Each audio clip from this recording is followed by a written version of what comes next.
Hey guys, how's it going? Welcome to the first video of 2021. What I figured I'd do for this video is show you the creative space I'm going to be working in for this year, because it's completely different to the last desk setup that I did, which you can check up here if you want to check that one out. But yeah, this is my creative space for 2021.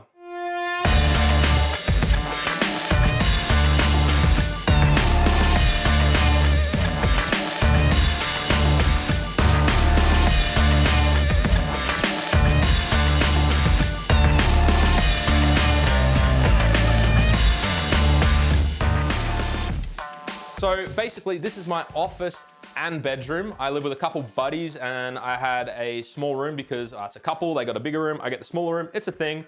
It's like 4 by 5 meters wide. It's not big at all. So I had a choice. Do I want an office? Do I want a bedroom? And as a content creator that edits a lot of photos, YouTube videos for not just myself, but others, an office just made way more sense. So I sleep in here and I work in here, but it's mainly an office, as you can see. So this is actually where I sleep. It is just a couch. It does fold out. Like if I pull this tab, it will just, I'm not gonna do it now, but it will pull out into roughly a queen bed. Depending on how lazy I am, I'll do that every single night. But it allows me to have a couch so that I can film this way if I wanna film this way, and I've got one set this way. But it also it gives me a little bit of space, right? Because it's narrower than a normal bed, and space is important. As you can see, if you look around the room here, I do tend to favor warmer tones. The walls are white, but other than that, we're going with like grays, nice warm yellow lights. The desktop that we're using, which we'll talk about in just a sec, is nice dark wood. And that's the aesthetic that I like to go with. That's what gets the creative juices flowing, so to speak, for myself, but everyone is unique. What I do like about this room is that if I do want to have the windows open, I got a beautiful view outside of the mountains. It's nice to be able to look at that throughout the day. So we've spoken about the bed, so to speak. What we'll talk about this studio light in the corner here. Now it is quite narrow, so this is a studio light that I use. It pretty much just lives here in the corner, simply because this light dome is just way too big, and that's the only place that it can pretty much sit. It allows me to film myself at the desk while staying there. Now the studio light that I use is the Godox SL60W. We'll do a separate video on that, but yeah, that lives there along with the tripod. This comes out with me if I'm going shooting photos or if I'm gonna go shoot somewhere else, but pretty much just lives here because that's the angle I will film at most of the time. So that's that side. We'll go to this corner next because it's the least important part. This is literally just like a little cupboard in the corner. I do want to change it. It's pretty cheap and whatnot, but the light adds a nice little ambience to it. Got my wireless charger for all my gadgets, headphones, Apple Watch, phone, all that lovely stuff in the corner there. The main part of this video is the desk itself. So what I did is I've mounted my own photos on the wall, mainly because it's a good reminder that as a photographer as well, that you should print photos because it just looks awesome when you do. And when you're constantly editing on a computer, you sort of get this disconnect. So printing photos is important. So it's nice that I've got them here. So we've got one of Emerald Lake and one of Moraine Lake, both here in Canada. And I will be selling prints at some point this year.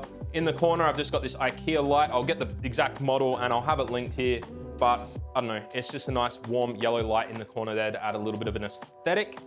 The desk itself, we'll get this chair out of the way. Whilst we're getting the chair out of the way, it's just a cheap Walmart chair. Honestly, I'm glad I did. I was gonna spend a lot of money on a nice chair, but I decided to get a kitten, and anyone with a kitten knows that they like to ruin furniture. So luckily I just got a $50 fake leather chair from Walmart. So the desk setup that I have is a pretty typical YouTuber setup. It's the Calby kitchen countertop matched with the Alex drawers, both from Ikea. Now I have decided to go with like the dark brown kitchen countertop with the sort of dark navy blue Alex drawers. It's a setup you don't see as often. I find that the majority of the setups you see will be the lighter wood color matched with the white drawers. This matches my aesthetic better, so I prefer it. But yeah, there's a pretty standard setup that everyone uses. The drawers, I'd go through them, but literally they're just housing at the moment. I don't even know what's in them, but you collect a lot of things as a YouTuber. So the setup itself is powered by my 16-inch MacBook Pro. I was gonna switch to the M1 MacBooks, but I need more than 2 USB-C ports to power this setup. And so I have actually decided to wait until Apple releases, I guess, the next version of their M1 MacBooks. Hopefully that's gonna be early in the new year around tax time, fingers crossed, so I can get one. So that MacBook is plugged into this USB-C dock, which you would have seen in my other desk setup. That powers the whole thing. That allows me to have wired internet, plug as many hard drives into it as possible. And I got it for a steal on eBay for 80 bucks. I think it sells for like $250 brand new. Now that and everything else in this video will be linked in the description below if you do want to check it out. This USB-C hub is honestly a game changer for myself because it provides power as well as the external display and everything to the MacBook with one USB-C cable. So it does save a lot of, well, mess really. I'm not going to show you under the desk because cable management is just not my thing. So yeah, so we've got the MacBook Pro plugs into the USB-C dock, and that's also plugged into this brand new monitor that I've only had for about a month now, and it is the Samsung 32-inch Space monitor.